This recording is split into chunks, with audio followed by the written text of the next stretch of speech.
Baik, Bapak dan Saudara sekalian, mari kita mulai pertemuan kita dengan sama-sama mengucapkan lafal basmalah. Bismillahirrahmanirrahim. Assalamualaikum warahmatullahi wabarakatuh.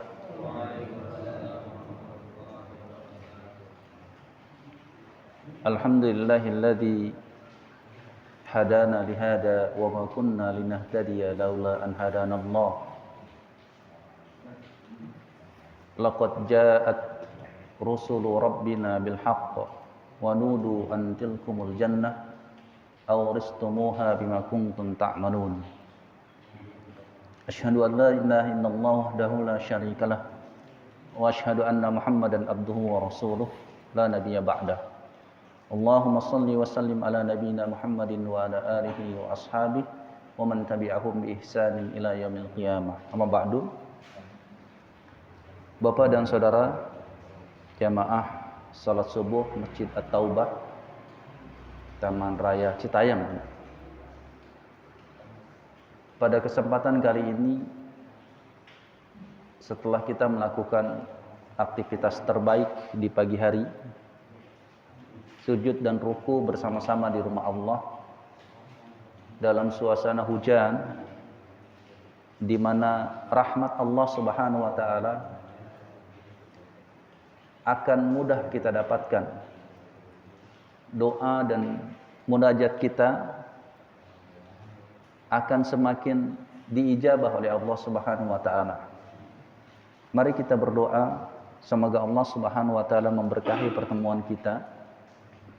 Dengan keberkahan ini Allah Subhanahu wa taala berkenan menambahkan perangkat ampunan untuk kita, sehingga bila ada dosa-dosa yang belum Allah ampuni, Allah Subhanahu wa taala berkenan memiliki alasan dengan pertemuan kita di pagi hari ini, sehingga beban dosa yang masih terbawa dari mana saja menuju tempat ini, semoga setelah kita meninggalkan rumah Allah ini, Allah Subhanahu wa taala ampuni dosa-dosa kita. Dan semoga keberkahan dari pertemuan ini juga dirasakan oleh orang-orang yang kita cintai, ayah, ibu kita, anak dan istri kita, kakak dan adik kita, paman dan bibi kita, keponakan kita, saudara sepupu kita, sahabat kita, tetangga kita, dan semua orang-orang yang telah dengan tulus memberikan sumbangsih kebaikan dan kebahagiaan kepada kita, baik yang kita ketahui maupun yang secara sembunyi-sembunyi memberikan pertolongan dan bantuan kepada kita. Hari ini, pagi ini, mari kita berdoa secara khusus untuk mereka yang tidak kita sadari telah memberikan sumbangsih yang sangat besar untuk kebaikan dan kebahagiaan kita. Semoga Allah Subhanahu wa taala angkat derajat mereka. Allah bahagiakan mereka bersama dengan orang-orang yang mereka cintai. Dan tidaklah ada harapan dan keinginan yang mereka mintakan kepada Allah kecuali Allah kabulkan. Bapak dan Saudara, pagi ini mari kita berdoa untuk saudara-saudara kita atau siapa saja yang sedang terpapar wabah pandemi virus COVID-19. Semoga mereka diberikan kesabaran, ridha dengan titipan takdir dari Allah untuk mereka, yang dengan itu Allah sejatinya bukan sedang membuat mereka menderita, tapi karena Allah Subhanahu wa taala ingin mengangkat derajat mereka, ingin mengampuni dosa-dosa mereka, dan ingin menyempurnakan kebahagiaan mereka. Bagi mereka yang telah pergi meninggalkan kita, yang tadinya bisa tersenyum membersamai kita melakukan amal-amal kebaikan, dan kalau pagi hari ini atau sejak ini mereka telah meninggalkan, mendahului kita, semoga mereka diwafatkan Allah dalam keridhaannya. Allah sedang tersenyum memanggil mereka karena Allah ridha. Allah mewafatkan mereka dalam husnul khatimah. Kalau pisahkan kita dengan mereka sehingga kita tidak lagi bisa bersama melakukan amalan-amalan kebaikan, kita mintakan kepada Allah suatu saat nanti Allah pertemukan kita dengan mereka di surganya. Bi barakatil ummul kitab Al-Fatihah. A'udzu billahi minasyaitonir rajim. Bismillahirrahmanirrahim. Alhamdulillahirabbil alamin arrahmanir rahim. Maliki yaumiddin. Iyyaka na'budu wa iyyaka nasta'in. Ihdinas siratal mustaqim. Siratal ladzina an'amta 'alaihim ghairil maghdubi 'alaihim waladdallin. Bapak dan saudara sekalian, di antara sesuatu yang patut disayangkan oleh kita semuanya adalah ketika kebanyakan di antara kita sering sekali melupakan aib diri kita sendiri, kesalahan diri kita sendiri, dosa kita sendiri. Bahkan ada di antara kita yang sering sekali menganggap bahwa diri kita ini telah bersih dan sempurna dari dosa. Ya. Padahal Allah Subhanahu wa taala mengatakan kepada kita, "Fala tuzakku anfusakum." Janganlah kalian menganggap dirimu suci. Karena menganggap diri kita suci, bersih dari khilaf, dosa dan kesalahan, ini adalah sebuah tindakan yang stupid, sebuah tindakan yang sangat bodoh. Karena itu orang yang paling jenius di atas permukaan dunia ini adalah orang yang selalu menyadari kesalahannya. Dan tanpa sadar, penyakit seperti ini selalu menyertai kita justru ketika amalan-amalan soleh itu menyertai kita. Ketaatan kita kepada Allah Subhanahu wa taala semakin dimudahkan oleh Allah Subhanahu wa taala, ruangnya semakin dibuka sangat luas. Kesempatan-kesempatan itu dikuatkan oleh Allah Subhanahu wa taala. Tetapi pada saat yang sama kita lupa dengan aib, dosa dan kesalahan kita. Bahkan ketika kita mendengar misalnya perihal tentang akhlak yang mulia, perangai yang baik, ya, kita seakan-akan atau seolah-olah beranggapan bahwa akhlak yang mulia tersebut, perangai yang baik itu tertuju kepada kita, ya, tertuju kepada kita. Kita menganggap kitalah pemilik kemuliaan itu. Jadi tidaklah kita mendengar atau membaca terkait dengan bahasan-bahasan akhlak yang baik, kita selalu menganggap bahwa akhlak itu kita sudah peroleh, kita sudah sempurna mengamalkannya. Tetapi pada saat yang sama, tatkala disebutkan tentang akhlak buruk, perangai tercela, tanpa sadar kadang-kadang kita buru-buru, cepat-cepat menuduh orang lain. Ya, menuduh orang lain. Seolah-olah kita ini sangat jauh dari akhlak-akhlak tercela tersebut. Inilah penyakit yang sangat berbahaya yang disebut dengan ujub. Ya. Menganggap diri kita mulia dan pada saat yang sama kita menghinakan orang lain. Bila Bapak mengkaji kajian-kajian tentang tazkiyatun nafs, sebetulnya penyakit ujub ini adalah penyakit yang mendapatkan skala prioritas untuk diobati. Karena ujub ini berbahaya. Dia bukan hanya melenyapkan amalan-amalan kebaikan kita, tapi kita bisa menanggung beban dosa orang lain. Ini karena ujub kita. Karena ujub itu bukan hanya menganggap diri kita mulia, pada saat yang sama dia akan merendahkan orang lain, dia akan menghina orang lain. Makanya bila Bapak mengetahui bagaimana ketika dalam beberapa literatur disebutkan, dikatakan ada hadis dari Rasulullah SAW, riwayat Imam Al-Baihaqi, ya, disebutkan bahwa ini isnadnya jaid, ya. Kemudian Rasulullah SAW mengatakan, laulam takunu tutnibuna khasyitu alaikum, ya. Jika kalian tidak berdosa, maka aku takut kalian, ya. Yang aku takutkan kepada kalian adalah ma huwa akbaru min dzalik, al-ujba. Jadi Rasulullah SAW mengatakan, jika kalian tidak berdosa, maka aku takut kalian ditimpa dengan perkara yang lebih besar dari dosa itu, yaitu ujub.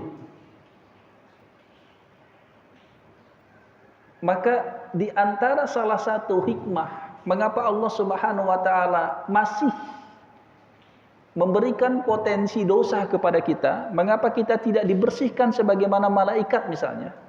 Tapi potensi keinginan kita untuk berbuat dosa itu tidak dilenyapkan oleh Allah Subhanahu wa taala. Di antaranya adalah karena dengan perasaan berdosa, ujub itu akan hilang. Dari hadis ini seakan Rasulullah SAW memberitahukan kepada kita, berhati-hati dengan ujub. Karena ujub itu adalah seakan-akan disebutkan dosa di atas dosa, gitu. Bahkan kalau Al-Imam Utsaimin menyampaikan kepada kita bahwa dosa ujub itu, efek dari ujub itu menghapuskan dosa-dosa kita yang menghapuskan amal-amal baik kita yang telah kita lakukan. Iya, siapa di antara kita yang berbuat amal, kemudian dengan amal itu, dengan amal kebaikan itu timbul sifat ujubnya, dia semakin bangga, maka amal yang dilakukan itu pasti bukan karena Allah Subhanahu wa taala. Dan amal yang tidak dilakukan bukan karena Allah Subhanahu wa taala, jadi amal yang dilakukan bukan karena Allah Subhanahu wa taala, pasti akan ditolak oleh Allah Subhanahu wa taala. Makanya Rasulullah SAW mengatakan kepada kita, thalathun muhlikat. Jadi ada 3 yang akan mencelakakan kita. Yang pertama adalah sahun muta', kekikiran yang ditaati. Jadi kita selalu kalah, ya, bertanding melawan syahwat kekikiran kita, ya. Kekikiran itu selalu kita taati. Ini mencelakakan kita. Wahawan muttaba', dan syahwat yang diikuti. Syahwat apa saja. Kemudian yang ketiga, nah ini yang menjadi bahasan kita adalah wa'ijabul mar'i binafsih. Merasa bangga terhadap diri sendiri. Ini sesuatu yang sangat mencelakakan kita. Makanya beberapa salafus saleh, di antaranya Ibnul Mubarak rahimahullah mengatakan, wala a'lamu fil musallina syai'an syarrun minal ujba. Dia mengatakan, aku tidak mengetahui pada orang-orang yang suka melaksanakan sholat perkala yang lebih buruk dari ujub. Sholat itu sebetulnya adalah simbol ketaatan kita kepada Allah Subhanahu wa taala. Dengan kata lain, yang ditakutkan oleh Ibnul Mubarak adalah ketika Allah Subhanahu wa taala membukakan ketaatan kepada kita, di mana kita bisa lebih berprestasi dibandingkan dengan orang lain dalam ketaatan-ketaatan, yang paling ditakutkan ketika Allah Subhanahu wa taala membukakan ketaatan adalah ketika timbul sifat ujub, membanggakan diri kita dan merendahkan orang lain. Nah, Bapak-bapak dan saudara-saudara sekalian, jamaah salat subuh yang berbahagia, mari pagi hari ini kita coba meneliti bagaimana agar kita ini selalu menyadari bahwa kita adalah makhluk pendosa, ya. Karena merasa bersalah itu adalah bagian dari kecerdasan keimanan kita, ya. Merasa bersalah adalah bagian inti dari sikap tawadhu. Dan merasa bersalah adalah bagian inti dari mulianya akhlak kita. Karena kita tidak mungkin tawadhu kalau kita tidak merasa bersalah. Dan kita tidak mungkin pandai memuliakan orang kalau kita selalu merasa lebih tinggi dari orang lain itu. Lihat bagaimana ikutan-ikutan amal baik yang akan menyertai kita ketika kita selalu merasa bersalah, dalam tanda kutip ya, karena ada merasa bersalah itu juga menjadi bagian sifat negatif kalau kita tidak proporsional. Dan bagaimana cara kita agar kita bisa mengetahui aib-aib kita? Maka diajarkan oleh para salafus saleh, kalau kita ingin mengetahui aib diri kita sendiri, kita cerdas menyadari bahwa diri kita ini selalu bersalah, maka yang pertama hendaknya kita pandai memilih teman-teman yang saleh, sahabat-sahabat yang saleh, yang jujur.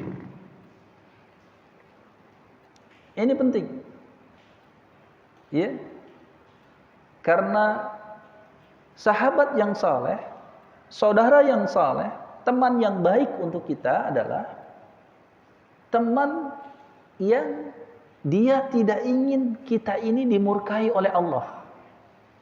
Teman yang selalu mengajak kita berjalan menuju surga. Awas ini, hati-hati, ini bagian yang sangat penting.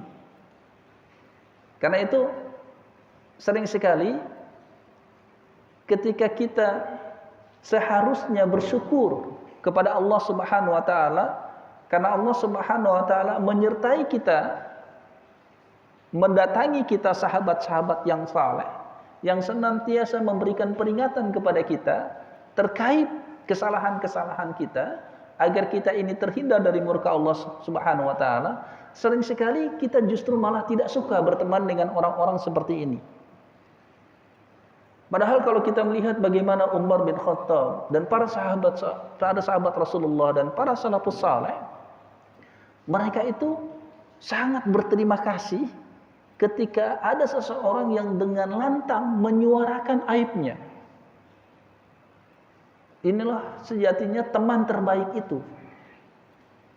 Sama seperti ketika misalnya di samping kita itu ada ular atau ada kalajengking yang akan menggigit kita.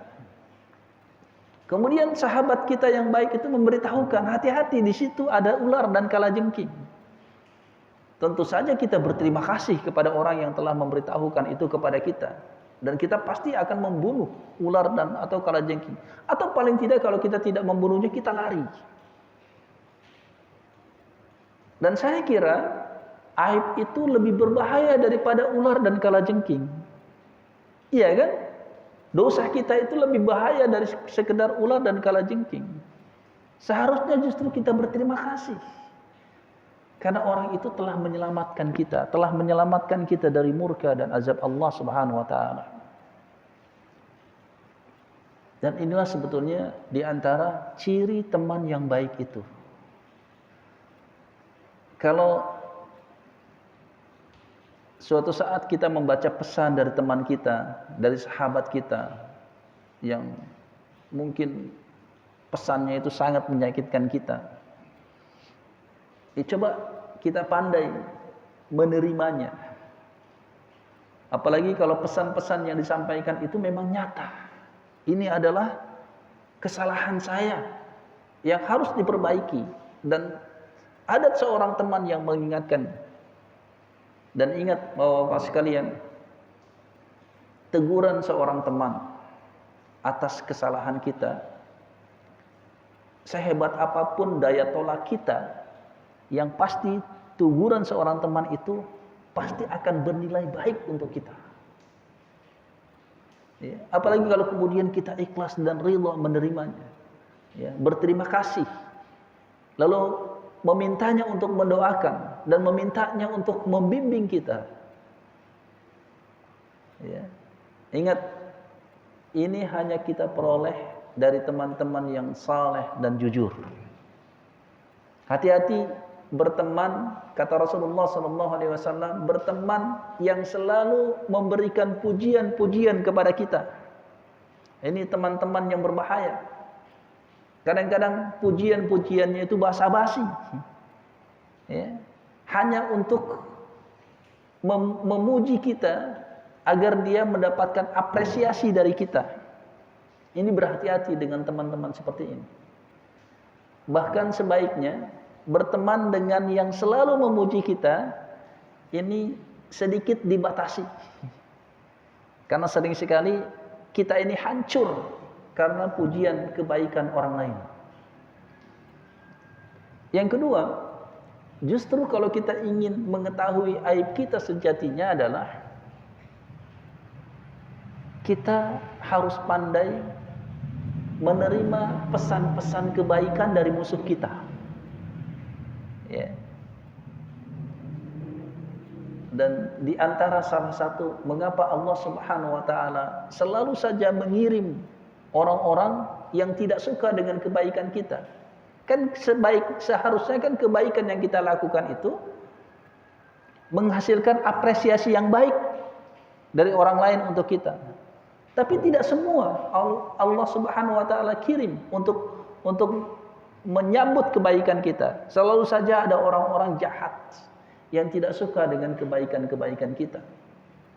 Kalau dengan kebaikan kita saja dia tidak suka, maka musuh-musuh kita itu adalah orang yang paling tulus mengekspos kesalahan-kesalahan kita. Makanya ada perkataan yang menarik yang kita hendaknya ketahui ketika aib itu muncul dari musuh kita. Karena penglihatan orang yang memiliki kebencian, ya, itu akan selalu berusaha mencari aib kita. Sesuatu yang paling menarik, yang paling membahagiakan orang yang membenci kita adalah ketika dia tahu aib kita. Itu sesuatu yang paling membahagiakan bagi orang yang membenci kita. Maka hendaknya seseorang itu lebih banyak mengambil pelajaran dari musuhnya yang kerap menyebut aibnya daripada teman kita sendiri. Ya.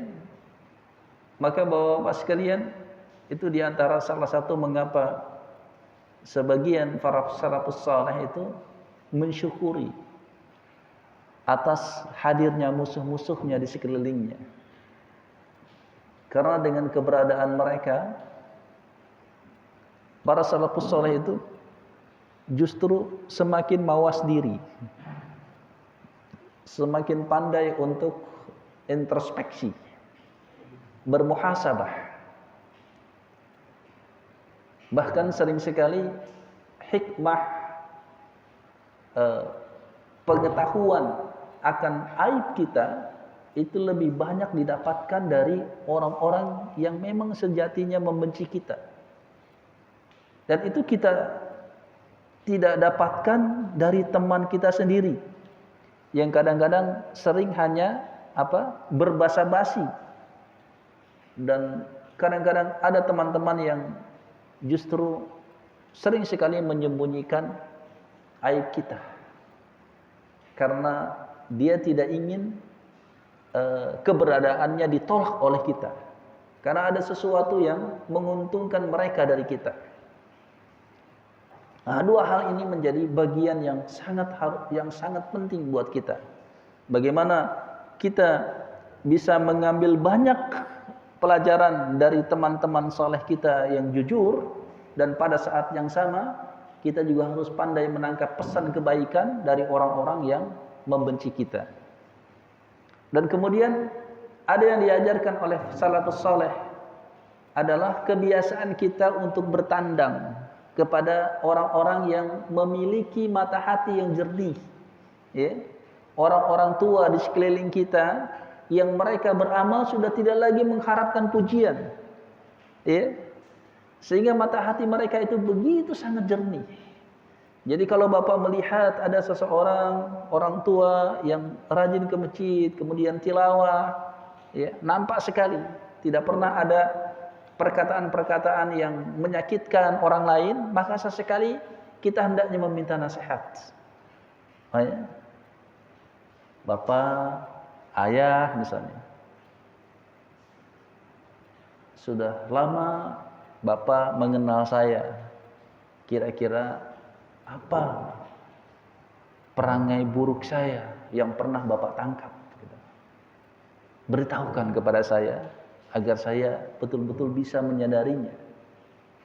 Kemudian setelah itu kita memintakan agar dia berdoa secara tulus agar perangai-perangai buruk itu yang ada di dalam diri kita itu dihapus, dihilangkan oleh Allah. Dan pada saat yang sama selalu kita meminta bimbingannya. Ini jarang kita lakukan. Kita bersilaturahim kepada seseorang, ya, empat mata, hanya karena kita ingin dia menyebutkan keburukan-keburukan kita, ya. Jadi yang dimintakan itu, apa kekurangan saya? Jangan kita meminta kelebihan saya apa gitu.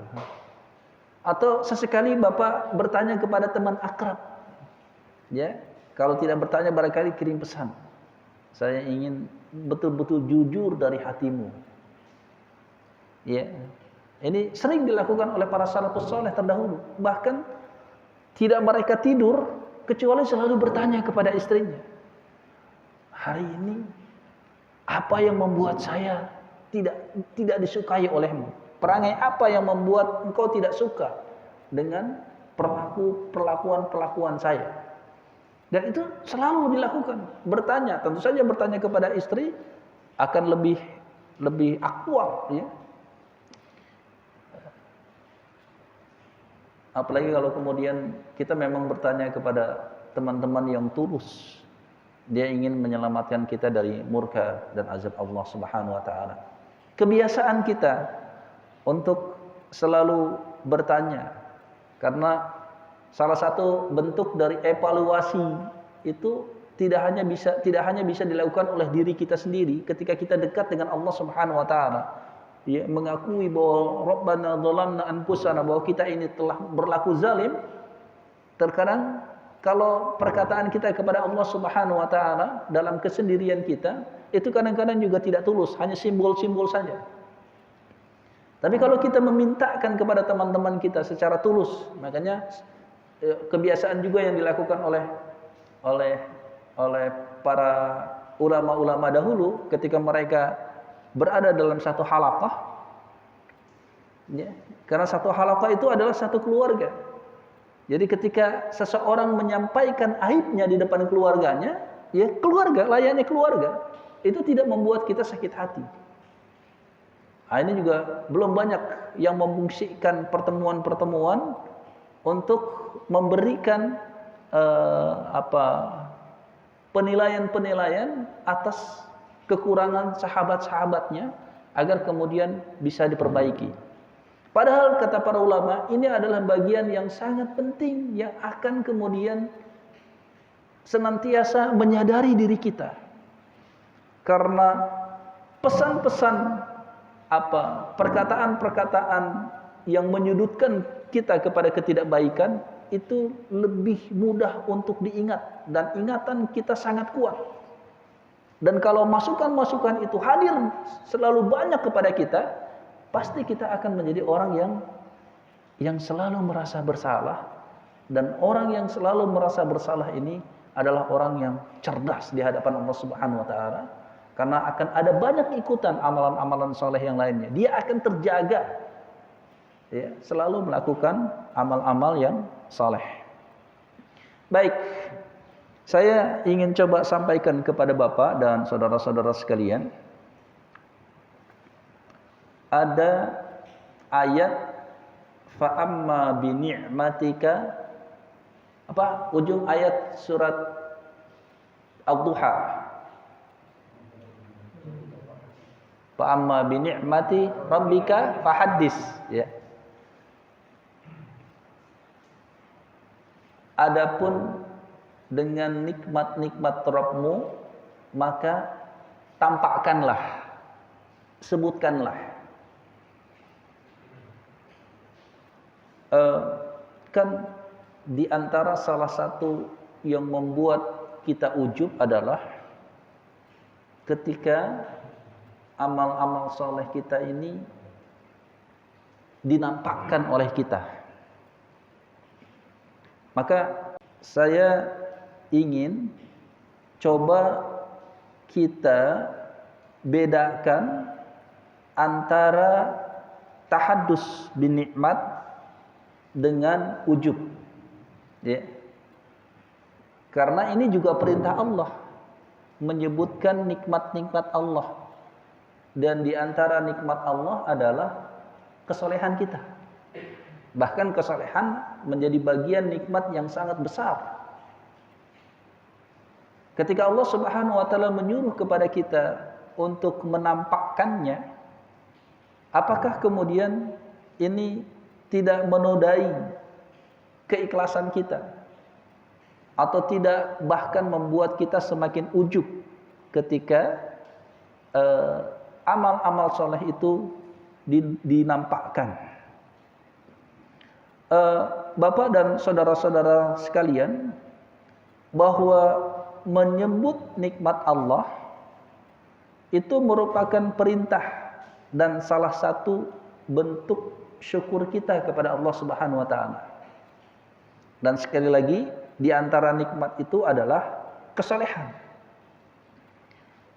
Jadi jika seseorang muslim menyebutkan amal solehnya kepada saudara dan sahabatnya, apakah ini bisa dinilai tahaddus bin ni'mah yang memang Allah suruh kepada kita, atau ini bagian dari riya, memamerkan amal soleh, atau ujub, membanggakan diri? Nah, mari kita coba bahas agar kita ini di satu sisi tidak terjebak dengan riya, dan di sisi lain justru kita tidak terhindar dari tahaddus bin nikmat. Karena kedua-duanya ini tipis perbedaannya. Kalau kita tidak pandai bisa berbahaya. Nah, Imam Ibnu Qayyim rahimahullah mengatakan perbedaan antara menyebutkan nikmat Allah tahaddus bin nikmah dengan ujub, ya, merasa bangga dengan nikmat, adalah orang yang menyebutkan suatu nikmat berarti telah menggambarkan tentang sifat zat Allah yang menganugerahkan nikmat tersebut, ya. Kedermawanan dan perbuatan baik lainnya, maka ia hakikatnya sedang memuji Allah dengan menampakkan dan menyebutkan nikmat tersebut, bersyukur kepada Allah dan menyebarkan kabar tentang seluruh anugerahnya. Jadi maksudnya adalah menampakkan sifat-sifat Allah, memuji, menyanjungnya atas limpahan nikmat tersebut, mendorong diri untuk mencari nikmat itu dari Allah, bukan dari selain Allah, mendorong diri untuk mencintai dan mengharapnya, sehingga dengan demikian ia menjadi sosok hamba yang mengharap lagi tunduk, mendekatkan diri kepada Allah dengan menampakkan, menyebarkan kabar tentang nikmatnya dan membicarakannya, sehingga amalan-amalan kebaikan yang dilakukannya itu senantiasa dilandasi oleh keikhlasan. Jadi ini yang pertama. Sepanjang amal soleh yang kita lakukan itu karena menjadi bagian tuntutan Allah Subhanahu wa taala agar dinampakkan. Karena sesungguhnya amal-amal yang soleh itu kalau kita ikhlas menampakkannya, itu efeknya luar biasa. Efeknya luar biasa. Yang pertama, kita akan mendapatkan doa dari orang lain. Karena ketika amal soleh itu disembunyikan, ketika misalnya ada sumbangan sekian juta dari hamba Allah, orang yang mengenal kita tidak meresponnya. Tapi ketika mendengar nama kita, maka orang-orang yang mengenal kita, dia akan mengapresiasi. Ya. Maka orang-orang soleh ini menjadi bagian penting. Apalagi doa mereka itu kita butuhkan. Bahkan sebagian ulama mengatakan salah satu hikmah mengapa kita harus menampakkan kesalehan kita dengan ikhlas adalah kita akan mendapatkan persembahan doa dari orang-orang yang soleh dalam sholatnya, yaitu ketika mereka mengucapkan assalamu alaina wa ala ibadillahi sholihin. Kan kita sholat selalu baca itu kan, assalamu alaina wa ala ibadillahi sholihin. Ya Allah, selamatkanlah kami dan selamatkan dari hamba-hambamu yang saleh. Dan kata Rasulullah sallallahu alaihi wasallam itu, innakum idza qultumuha, jadi kalau engkau membaca doa ini, asabat kulla abdin lillahi salihin fis sama'i wal ard, maka doa ini pasti akan mengena kepada hamba-hambamu yang saleh yang ada di langit maupun di bumi. Jadi dari mana kita mengetahui kesolehan seseorang? Dari ketampakan amalnya. Kita bisa mendapatkan doa yang luar biasa. Kemudian kita mendapatkan persaksian atas kebaikan kita dari orang lain. Sementara kita mengetahui ketika Rasulullah SAW mengatakan, idza sami'ta jiranaka yaquluna qad ahsanta faqad ahsanta. Kalau engkau mengetahui tetanggamu mengatakan engkau baik, maka engkau baik pula di hadapan Allah Subhanahu wa taala. Dari mana tetangga kita mengetahui kebaikan kita? Dari kebaikan yang kita tampakkan. Ini yang kedua. Yang ketiga, kebaikan yang kita tampakkan itu memungkinkan orang lain untuk mencontoh kita. Maka man sanna sunnatan hasanatan fa umila biha ba'dahu falahu ajru wa mislu ujurihim min ghairi ayyan qusa min ujurihim syai'an. Siapa di antara kita yang mempelopori amal baik yang kemudian dilihat orang dan diamalkan, dicontoh oleh orang lain sesudah kita, maka kita mendapatkan pahala kita dan pahala dari orang-orang yang telah mengikuti amalan kita. Dan yang terakhir, mengapa kemudian sekarang ini justru kita butuh mengekspos kebaikan? Karena sekarang ini yang terekspos di media-media adalah contoh-contoh ketidakbaikan. Sementara amal-amal kebaikan itu seakan-akan tenggelam. Itu boleh jadi karena ketawaduan dalam tanda kutip orang-orang yang melakukan kebaikan. Padahal sekarang eranya di mana kebaikan itu harus lebih banyak tampak. Lalu bagaimana cara kita mencegah agar kita tidak dinilai ria atau ujub? Sebetulnya sederhana. Kalau amalan-amalan kebaikan yang kita tampakkan itu berjalan secara konsisten, terus-menerus, continue istiqomah, itu pasti kita terbebas dari sifat iri dan ujub. Yang terpenting adalah kontinuitasnya itu. Ya. Inilah makna fa'amma bi ni'mati rabbika fahaddis. Hendaknya kita tampakkan. Dan insya Allah ini menjadi bagian dari tahaddus bin ni'mah. Ya, insya Allah kita tidak terjebak dengan ujub. Kadang-kadang ria dan ujub itu justru sering hadir, sering menyelinap di tengah-tengah keinginan kita menyembunyikan amal. Dia juga, kita menyembunyikan amal, maka ria dan ujub itu juga secara sembunyi-sembunyi masuk, bersembunyi di dalam hati kita. Ya. Jadi ketika ada orang sedang mengobrol terkait dengan prestasi Qiyamul Lail misalnya, alhamdulillah selama 1 bulan ini saya sekarang sudah bisa Qiyamul Lail. Itu hati-hati, jangan kita sampai suatu saat menangkapnya pesan ini, wah gitu aja sombong gitu, enggak gitu. Justru alhamdulillah gitu kan. Saya juga sudah mulai menata ini. Saya sedang menata gitu. Mudah-mudahan saya bisa juga mengikuti prestasimu. Dan kadang-kadang kalau kita tidak tahu dia sudah Qiyamul Lail, memulainya Qiyamul Lail, mungkin kita juga enggak tertarik untuk Qiyamul Lail. Tapi ketika dia menyebutkan, Masya Allah, tiba-tiba bangkit tuh semangat kita untuk Qiyamul Lail. Jangan kemudian kita mematikan prestasi-prestasi kebaikan sahabat kita. Mungkin kita tidak menyebutkan, tapi kita dengar obrolannya deh.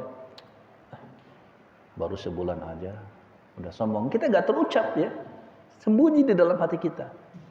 Oh, udah bertahun-tahun Qiyamul Lail, diem aja. Nah, ini kan, pada akhirnya menyembunyikan amal, tapi yang lahir adalah, maka begitulah sebaiknya. Kalau kita ditanya, Bapak sudah berapa juz hafalnya? Alhamdulillah, saya sudah 5 juz. Jadi nggak sembunyi, oh saya mah baca Quran aja nggak bisa. Padahal udah hafal. Ini tahu habu atau rendah diri kan? Jadi ucap biasa aja dan nggak usah terlalu membanggakan. Ya begitu saja. Nah, karena ini tentu saja. Dan sekarang saya ingin katakan kepada bapak-bapak sekalian, generasi kita ini sangat kekurangan contoh tauladan. Saya kemarin di tengah hujan malam itu, sekitar jam 9, saya membaca buku di pelataran rumah saya. Tapi banyak anak-anak yang datang dari kampung itu ke tempat, kalau di dekat rumah saya kan ada posyandu tuh. Jadi mereka tuh bicara keras sekali dan rata-rata kasar pembicaraannya. Agaknya mengerikan, saya sampai terpenyuh sekali. Kalimat-kalimat kebun binatang dan tragis. Padahal mungkin usia mereka SD dan SMP. Jadi iya, saya menyangka inilah ketika amal baik itu sering sekali disembunyikan. Ya. Perkataan-perkataan santun itu cuma ada di masjid. Setelah itu disembunyikan. Ini yang saya ingin mintakan kepada bapak-bapak sekalian. Kemudian ini ada definisi dari Syekh Ibnul Husaymin rahimahullah. Dia berkata, orang yang menyebutkan ketaatan atau amal soleh itu tidak terlepas dari 2 keadaan. Yang pertama, pendorongnya adalah ingin menyatakan dirinya suci dan menghitung-hitung amalnya di hadapan Rabb-nya. Hal ini adalah perkara yang berbahaya, terkadang bisa merusak amalnya, bahkan menggugurkan amalnya. Allah Subhanahu wa taala telah melarang hambanya untuk menyatakan bersih, suci diri, ya. Fala tuzakku anfusakum. Janganlah kalian mengatakan diri kalian suci. Ini yang pertama. Tentu saja orang yang menampakkan amal dengan motivasi seperti ini maka rusak, karena ini bagian dari ujub. Ini yang pertama. Jadi orang yang menampakkan amal itu tidak terlepas dari dua hal. Yang pertama tadi, yang kedua adalah pendorongnya adalah ingin menyebutkan nikmat Allah. Ya tahaddus bin nikmah. Dan ia maksudkan hal ini sebagai wasilah agar dicontoh oleh orang-orang yang semisalnya. Ini merupakan tujuan yang terpuji karena Allah Subhanahu wa taala menyuruh kepada kita, wa amma bi ni'mati rabbika fahaddis. Bahkan Nabi Muhammad sallallahu alaihi wasallam menyampaikan kepada kita, man sanna fil Islam sunnatan hasanatan falahu ajruhu wa ajru man amila biha ila yaumil qiyamah. Barang siapa di dalam agama Islam memberikan contoh, ya, mempelopori amal yang baik, maksudnya yang pertama dalam mengamalkan suatu amal soleh dan ada orang lain yang mengikutinya, maka dia akan mendapatkan pahala dan pahala dari orang yang telah mengikutinya sampai hari kiamat. Jadi kesimpulannya sekali lagi, berhati-hati ketika kita melakukan amal. Dan di antara amal yang pasti terlihat adalah langkah bapak-bapak sekalian menuju masjid ini. Bahkan kalau kita membaca beberapa riwayat, bagaimana ada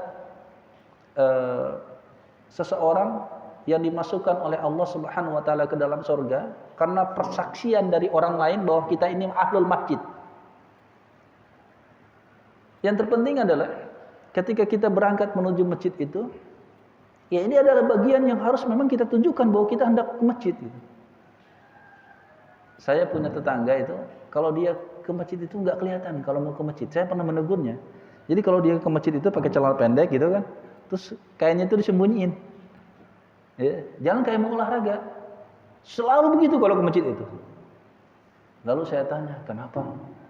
Nah, saya supaya nggak kelihatan kalau saya mau ke masjid. Ini kelihatannya baik, tapi ada banyak pelanggaran auratnya terbuka kan kalau pakai celana pendek kan? Itu aja udah. Ya enggak, yang terpenting adalah karena gini, masing-masing orang itu ada pengikutnya. Jadi bapak, ini sehina apapun bapak itu pasti ada yang peduli, yang sangat mengapresiasi kebaikan bapak. Jadi ketika bapak menampakkan kebaikannya, itu boleh jadi memacu orang untuk mencontohnya. Yang terpenting adalah ketulusan kita.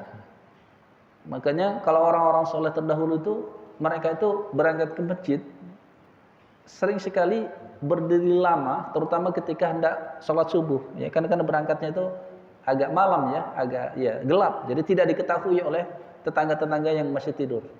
Maka masjid yang luar rumah yang dilewatinya menuju masjid yang kelihatan bahwa tetangganya itu jarang ke masjid, itu berdiam diri sejenak, berdoa kepada Allah, ya Allah, saya ingin keluarga fulan yang berada di rumah ini suatu saat bisa berangkat sholat subuh bersama kami ke rumahmu. Berdoa kepada Allah Subhanahu wa taala, menyebut nama-namanya dengan tulus. Dan saya kira tidak perlu disampaikan, kamu tuh saya doakan gitu.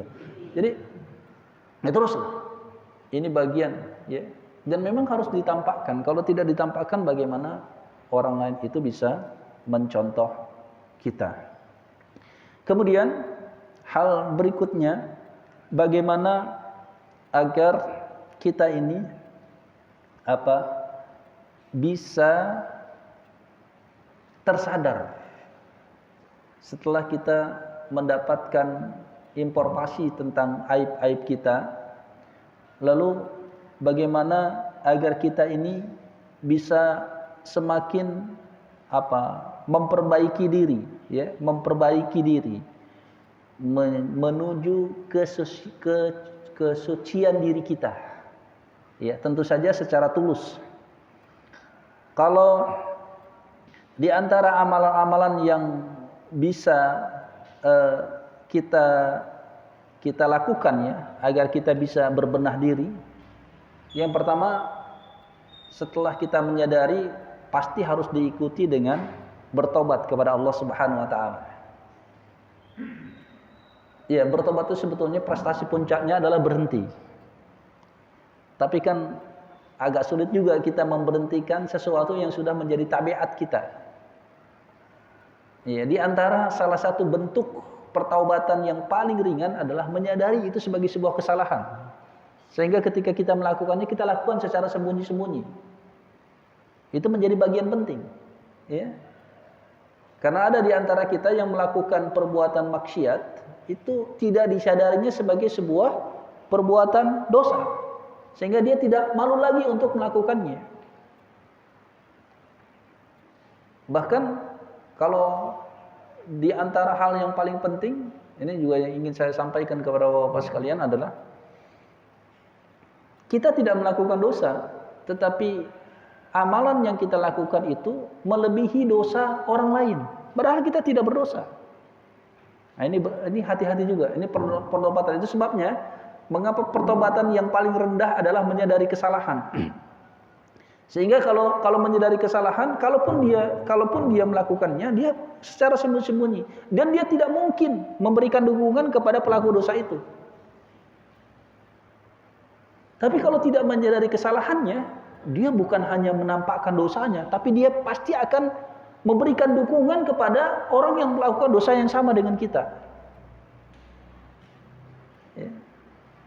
Maka berhati-hati, Bapak ya, mungkin Bapak sholat ya, tidak melakukan dosa, tapi sebelum sholat Bapak beramal untuk orang lain, atau Bapak membela orang lain. Oh, dia telah melakukan maksiat. Kamu jangan ngurusin tentang kemaksiatan orang lain, urus diri sendiri. Bukan begitu. Kemaksiatan yang nampak itu harus dicegah. Kalau kemudian kita menghalangi orang yang mencegah kemaksiatan, hati-hati. Dosa kita bisa lebih besar daripada orang yang melakukan maksiat. Karena membiarkan kemaksiatan itu sama dengan mendukung kemaksiatan. Dan mendukung kemaksiatan, kita tidak bermaksiat, tapi dosa kita bisa lebih besar daripada orang yang bermaksiat. Hati-hati. Makanya di antara pertobatan yang harus kita perhatikan menjelang wafatnya kita adalah bersihkan diri kita dari mendukung orang-orang yang salah. Ya, hati-hati. Orang atau kelompok yang selalu mengeluarkan kebijakan-kebijakan yang menyelisihi Islam, bahkan melecehkan Islam. Ini hati-hati. Ya. Walaupun sebetulnya mungkin tabiatnya bertentangan dengan kita. Jadi orang yang kita dukung, orang yang kita bela itu, sekalipun dia berbeda dengan kita tetap akan bersama mereka. Ya. Kita tetap akan bersama mereka. Karena orang yang paling kita dukung itu adalah orang yang paling mencari-cari kita pada hari kiamat. Ya. Makanya itu dia yang dimintakan oleh para ulama, bertaubat, membersihkan diri dari keberpihakan kepada orang-orang atau kelompok yang salah. Yang kedua adalah muraqabah. Nah, ini menjadi penting, yaitu menanamkan di dalam hati kita selalu merasa diawasi oleh Allah Subhanahu wa taala. Kalau Bapak mengetahui bagaimana muraqabah ini akan menghasilkan karya-karya besar. Karena orang yang merasa diawasi oleh Allah Subhanahu wa taala pasti tidak punya peluang untuk bermaksiat. Karena merasa selalu diawasi oleh Allah Subhanahu wa taala. Saya kira kisah-kisah yang penting ya, ketika Rasulullah SAW dan para sahabat mengisahkan bagaimana orang-orang yang merasa diawasi oleh Allah Subhanahu wa taala. Kisah bagaimana ayah dari Umar bin Abdul Aziz misalnya. Ya, seorang ibu yang sangat muraqabatullah. ketika ditawarkan susu yang dijualnya supaya dicampur dengan air. Ya.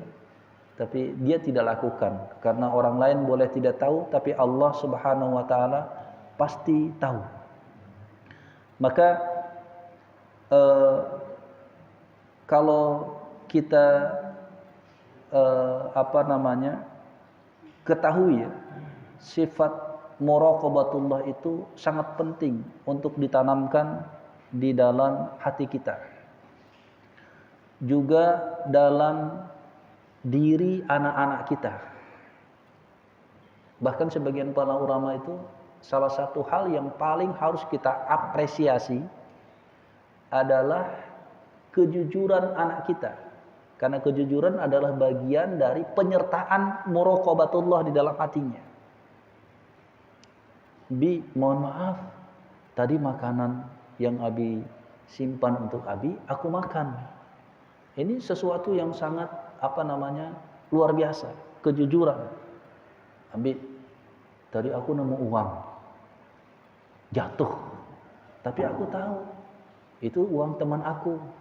Begitu aku cari, dia nggak ada. Masa tadi aku panggil-panggil ke rumahnya, aku malah diomelin sama ibunya. Itu pernah terjadi tuh ke anak saya. Padahal aku mau mengembalikan uangnya. Abi, temuin aku dong, temuin ibunya agar uang ini bisa kembali. Ini sesuatu yang sangat luar biasa, kebiasaan-kebiasaan seperti ini. Ya. Bahkan muraqabatullah ini adalah bagian dari penyertaan agar kita ini terbebas dari ujub dan riya. Kemudian hal yang penting juga dalam hadis Rasulullah SAW dikatakan, saya sungguh tahu kelompok umatku yang datang pada hari kiamat dengan membawa pahala kebaikan laksana gunung-gunung Tihamah yang putih. Namun Allah malah menjadikan laksana debu yang berterbangan. Jadi Rasulullah menggambarkan kepada kita, ada orang yang datang kepada Allah dengan membawa amal-amal kebaikan, ya, laksana gunung-gunung Tihamah, ya, gunung-gunung yang besar. Tapi kemudian amal kebaikan mereka itu laksana debu yang berterbangan. Dan mendengar ini ada Sauban rahimahullah, ya, radhiyallahu anhu berkata, sahabat Rasulullah, wahai Rasulullah, sebutkanlah karakter mereka dan terangkanlah siapa mereka kepada kami, agar kami tidak menjadi bagian dari mereka dalam keadaan tidak menyadari. Kemudian Rasulullah mengatakan, mereka adalah saudara-saudara kalian, sebangsa dengan kalian, mereka beribadah malam sebagaimana kalian beribadah pada malam hari, akan tetapi mereka adalah kaum yang apabila menyendiri mereka melanggar hal-hal yang diharamkan oleh Allah Subhanahu wa taala. Nah, itu sebabnya di antara salah satu yang disebut dengan tahadus bin nikmah adalah amal yang nampak itu sama ketika amalnya itu sama ketika dalam kesendiriannya. Jadi amalan kita itu menjadi rusak ketika kita menampakkan amal tetapi berbeda di saat kesendirian kita. Dan yang disebut dengan muraqabatullah adalah kesesuaian amal yang ditampakkan dengan ketika keberadaannya dalam kesendiriannya. Dan hadis Rasulullah SAW ini tentu saja seakan-akan memberikan tamparan kepada kita. Ya, janganlah ada di antara kita yang terlihat baik, tetapi sesungguhnya di dalam kesendirian kita selalu amal kita selalu bertolak belakang dengan apa yang kita tampakkan. Saya kira ini yang bisa saya sampaikan kepada Bapak dan saudara sekalian. Sudah masuk waktu suruk, sudah lewat 5 menit, dan saya kira cukupkan saja sampai di sini. Yang terpenting adalah coba kita paling tidak melakukan satu amalan yang biasa dilakukan oleh para salafus saleh terdahulu.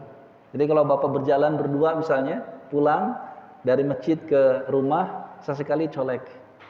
Mohon dong dengan tulus, kira-kira apa yang membuat kamu tidak suka terhadap diri saya? Dan semakin banyak orang-orang yang percaya, yang kita dekati, kemudian kita tanya satu persatu, insya Allah akan ada masukan yang sangat besar untuk kita, sehingga paling tidak kalau kita bertemu dengan dia, kita akan menyembunyikan kesalahan kita, ya, dan tidak kita mengulangnya. Terima kasih Bapak dan Saudara sekalian. Mari kita akhiri dengan sama-sama membaca doa kafaratul majlis. Subhanakallahumma wa bihamdik, asyhadu an la ilaha illa anta, astaghfiruka wa atubu ilaik. Walaupun minkum. Assalamualaikum warahmatullahi wabarakatuh.